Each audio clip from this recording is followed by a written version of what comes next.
Hi, everyone. This is Suzanne Wagner, and I am continuing to do modifications and changes in chapters for my ballet book. And this particular one is about Monica Mason and the embodiment of Carabosse. What was happening was that I had done the section of the book where the Berlin Ballet is in New York and Washington, D.C., and then I was guesting over in Suriname. And so this is a separate section because I am doing the part of the story that is just about Berlin without the inclusion of the Ballet West Carabosse section. So this is a modified chapter and with lots of little additions, obviously. And this one is called Monica Mason and the Embodiment of Carabosse. After my whirlwind adventures to New York City, Washington, D.C., and Suriname, I was grateful to get back to Berlin and into the swing of things. My life seemed to be going well.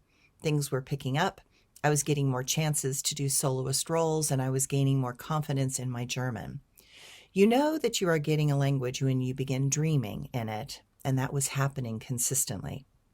I excitedly explored speaking German to the point that I would forget that I could speak English to the Australians or the English dancers. They would occasionally roll their eyes and say, irritated, "Suzanne, you can speak English to me." I am in my third year in Berlin. It is the fall of 1980, and I am feeling good about myself and where I am in my life. My father would drop in for a visit when his business with NATO allowed him the luxury to sneak away for a few days. He seemed proud of the fact that I was living and working in Europe, and while ballet was not his thing, he accepted that my choice was helping me learn and grow in ways that he did see as important. But life in Berlin during the Cold War was still hard. The lack of sunlight and the dreary, overcast skies seemed to continue to take their toll on me. I kept trying to keep a stiff upper lip and see the positives. After all, I was getting to play one of the sisters in our ballet, The Idiot, alongside Vladimir Gelvin and Galina Panov. I was dancing the first pas de deux in Symphony in D, and I was dancing Big Swans in Swan Lake. There was much to be thankful for, but something seemed off. I was looking for something. Perhaps I was looking for a part inside myself. I was a dancer looking for something deeper and perhaps darker. I look at my life and I can now see all the foreshadowing that happened in perfect ways. Those things that I did not see that did not seem so important at the time were essential to what was going to come sometimes years later. Some of the smallest moments end up being some of the greatest gifts I have ever been given. And some of those moments were only one encounter, one evening, one bottle of wine shared, and one special exchange, artist to artist. One such moment for me began with the principal dancer, Monica Mason, coming to dance with the Berlin Ballet. Monica was a lovely woman, gentle, kind-spirited, and very caring to other dancers. One of the things I loved about being in the Berlin Ballet was the amazing guest artists that flowed so easily through that world. We were exposed to so many styles, abilities, personalities, and archetypes. Monica was one that I instantly felt a connection to, not from the fact that we were alike, but in the way that she just naturally was. What she was authentic, real, and approachable. She came to perform with us and was not there long, perhaps only one or two shows, and honestly, I can't remember what we performed with her. What I do remember is her and I sitting with a bottle of wine, talking late into the evening about dance, different roles, and the responsibility of a dancer to allow for the inner personality to be revealed in unorthodox ways whenever possible.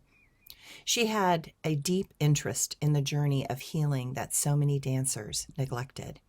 Her interests ranged from the understanding and detecting of eating disorders to the promotion of new techniques for physical therapy with dancers.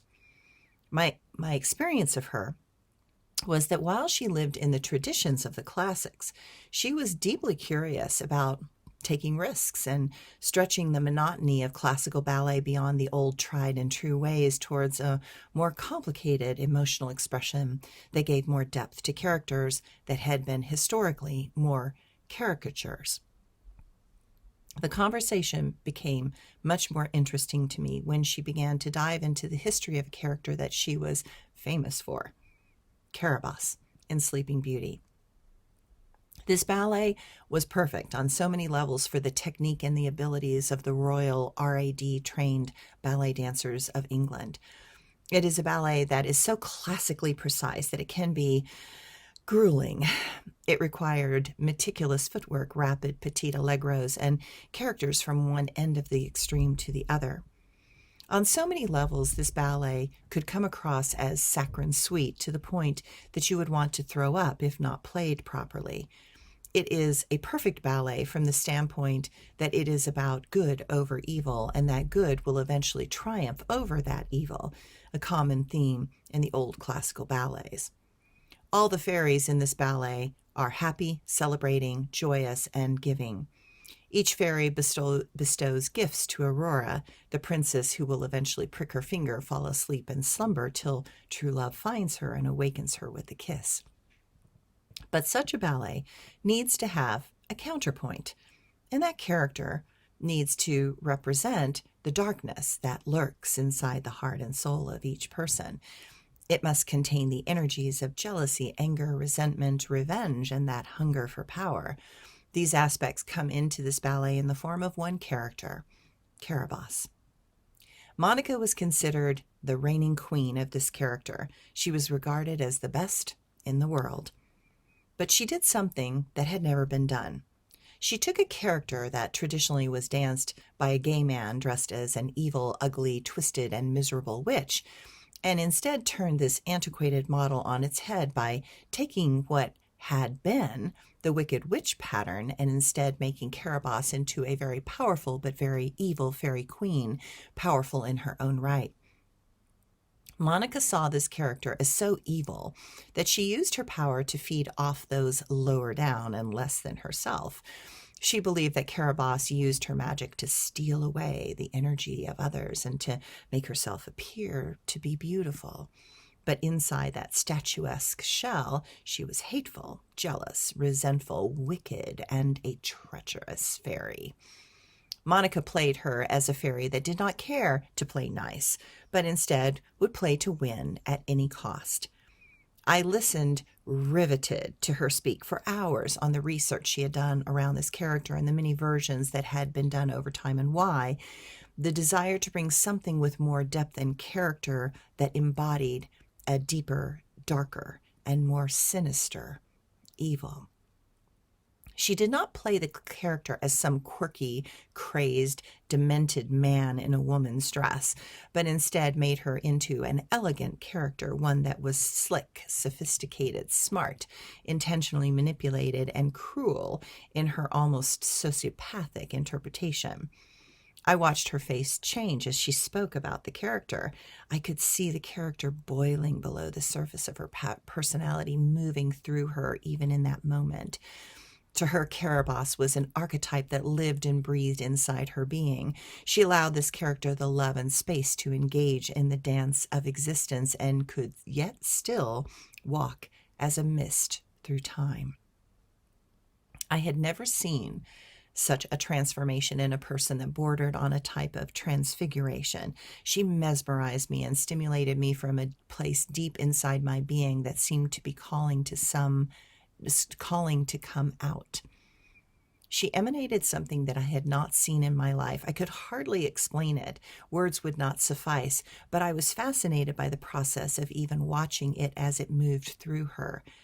One knows when something unique is happening. It is as if time slows down, and that moment is all there is. I knew I was in the presence of greatness. Even watching her explain her character, she was magnificent, beautiful, dark, sinister, glorious, maliciously cruel, and yet understated and elegant.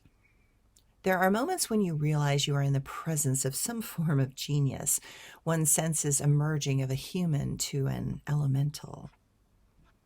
such a thing as precious and rare, yet it also seemed intangible and elusive. It exists momentarily in our time, but I saw that such a specter cannot ever fully stay here. This fleeting essence touched something inside my soul that was ancient and very old. It activates within me a feeling that was familiar and utterly terrifying. It lures me in and intended to peek into some nightmare and make those real. Such was the type of Carabosse that Monica Mason was, and it was a perfect counterbalance to the sticky sweetness of the story of Sleeping Beauty. I have learned that I cannot understand the beauty and purity of a particular quality of light unless I have been thrown deeply into the despairing darkness of my own inhumanity. I do not believe we can easily see the value of those places within shadow that actually feed our dreams and help us see beyond the patterns of our own ego constructs. Too often we attempt to keep safe by going numb and just existing. There is tremendous value in the embodiment of such characters. Carabosse was clearly one of them. Carabosse, to her, was the entire spectrum of the sinister places that most humans fear to go.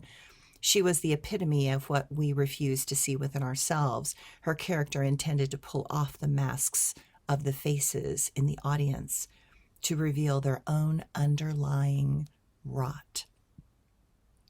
Her Carabosse embodied a type of evil toxicity created from the avoidance and misery that humans foster in their denial. After that evening, I dreamed of being Carabosse at some point in time in my life. The disappointing thing was that this ballet was not something the Berlin Ballet did at that time. After one conversation, I read every book on this character. I researched the creation of certain archetypes, where they originally came from, and why they surfaced at certain times in history. That one conversation activated that archetype within me, and as my inner Carabosse awoke, she claimed me as her own, and we began a process of integration, preparation, and accommodation. I found my inner Carabosse fascinating, intriguing, empowering, and destructive. I liked her. As I felt her inside of me, she was fearless. Within me, she was a force for balance and deep introspective awareness. Within me, she began to teach me how to embrace my fears and to stand up to those that wanted to live in La La Land. Within me, she became a proponent of questioning the motives of others. She understood that what someone presents is not necessarily who they really are, and that one should always be wary of things that seem too simple, and then she seemed to temporarily go to sleep. I did not realize that she was actively dismantling my life in a variety of ways.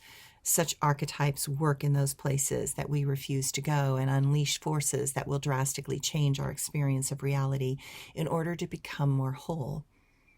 She would return to awaken me to what she had tried to teach me, but I could clearly see that I was not quite yet ready to understand who she was fully. That process would take many years. I would get that opportunity to fully embody her, and I would see that so often the world is not ready for the depth of darkness that lurks in the hidden corners of the psyche of mankind.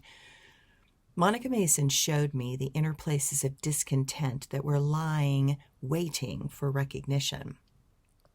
From that moment on, I began to notice how I was not happy in Berlin, that I had never really been happy in Berlin, that Berlin, while wild and wonderful and an enormous gift to my artistic self, it had also been one of the most difficult and trying times of my life. But I was young, and I did not understand that I was being called to discover more about myself that Berlin actually could not offer. I was going to have to go somewhere else to reclaim other hidden parts of myself. So while the inner Carabosse was unwinding my hidden discontent, my ego did not want to let go of what I had accomplished. The lure of the big stage in Berlin, the elbow rubbing with the great stars of ballet and opera, the opera world were intoxicating. My ego still wanted to be a star. She was still reaching for greatness, not realizing that the greatness was always there inside me. It is a strange feeling to recognize that the ground underneath one is more unstable than it looks.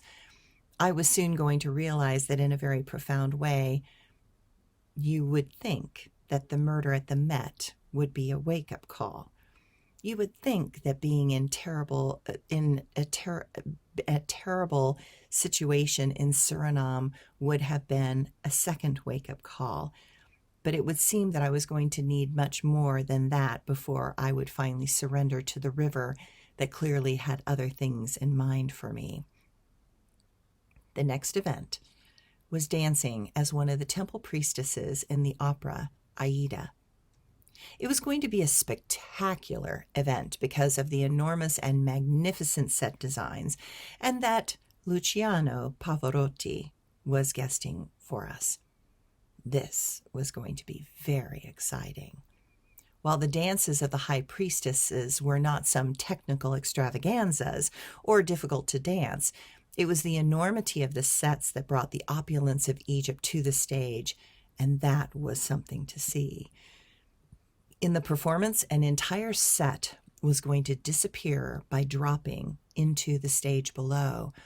Then a light from the temples in the distance would come slowly on, and from 3 stages back, the entire temple was going to move forward on hydraulics from the very back of the stage to the front of the stage. The effect was magnificent. The priestesses were to be dancing at the top of the temple in sheer scantily clad silk chiffon. The dance with the fabric was hypnotizing and magical. The lights got brighter as we moved forward, and the singing from the opera singers added to the overall powerful effect of being drawn into the ancient temples and the mystery of the Nile. During dress rehearsal, we are dancing 3 floors up, mind you, and it is pitch dark except the spotlights on the dancers and how the illumination of the temple was casting a mood of ancient magic. There are 3 dancers at the top of the temple. I am one at the top center. Everything is going fine, but we are somewhat blinded, and the audience is a massive, empty, black space in front of us. I did not realize that when the temple stopped moving that we were accustomed to it moving. I did not realize that it was stopping. Before I know it, I am almost falling from the top of the temple. I could not feel the building stopping. There was a terrible moment when I thought I was going to fall into the abyss. I managed to pull myself back just before I fell 3 stories onto the floor. Gasping for breath, in shock, and completely without remorse, I screamed, "Excuse me! We are going to die up here. We cannot tell that this temple is stopping moving. I almost fell from the top. This is unacceptable. Something needs to be done." I am sure the skinny ballerina screaming at them was the last thing they thought they were going to have to deal with. But I was furious because I was so scared. The feeling of falling into blackness is not fun for anyone. In that moment, I realized that I was desperately tired of being so scared all the time. Instantly, things are happening, everything stops, and they decide that they are going to have a stage crew to hold a wire around our waists so that when the building stops moving, we don't fall from that great height. The pulling of the wire was going to be an indication that we were slowly stopping and for us to shift our weight backwards. We tried it a few times, and it did seem to help and make all of us feel safer. While that should have been the end of it, it was not. The next thing we know, the costume designer comes back to our dressing rooms and says that the effect of the costume is not sensual enough, that we need to be naked under the sheer silk white chiffon. I looked at him like he had lost his mind, and I explained that with the spotlights on us, that the audience was going to see everything. He said, "Yes, that is the point." That is when I had had enough. I said, and you are going to pay us principal wages for me to be naked on stage, right? Stunned, he looked at me like I was an idiot and says with a sneer, "Of course not." And I repeated with more depth and intensity, "And you are going to pay principal wages for me to be naked on stage, right?" That is when he got the message. If you wanted me naked at the top of the temple, you would have to pay me principal wages. The next dress rehearsal, we were handed a bodysuit that was flesh-colored and that had fake padded boobs with nipples drawn in and a graphic bush on the lower end of things. So that was what we were going to have to wear under the sheer silk chiffon dress. I had to laugh. The effect was not authentic, but almost comical. But at least I did not have to be naked for some designer's effect. The shows went as planned, and I did not fall off the top of the temple, but I recognized from all the past current events, I had changed. I did not see that the attitude of Carabosse was growing inside me, and she was speaking her mind more and not taking any crap from costume designers. I was feeling more discontented. I was not feeling as if this was my place. Something inside was waking up, a part that wanted my life to feel different. That winter seemed more brutal than the previous two. The snow was up to my knees at times, and there were multiple moments when I needed to cross the snow-packed streets with no drivers in sight, in a blizzard, freezing cold, and I went against the walk light on the other side, and there was an older German woman who would be furious with me and say in German, "You have to pay 20 Deutsche Marks. You have crossed against the light. I am calling the police. This is illegal. Who do you think you are?" I would look at them under my buried face that was trying not to freeze and say, "It's a blizzard. There is no one on the road. There is no one out in this except you and me. It is freezing cold. I am not going to wait for the light to change." As I walked past them, they would say under their breath, "Scheiße Amerikanerin," shit American.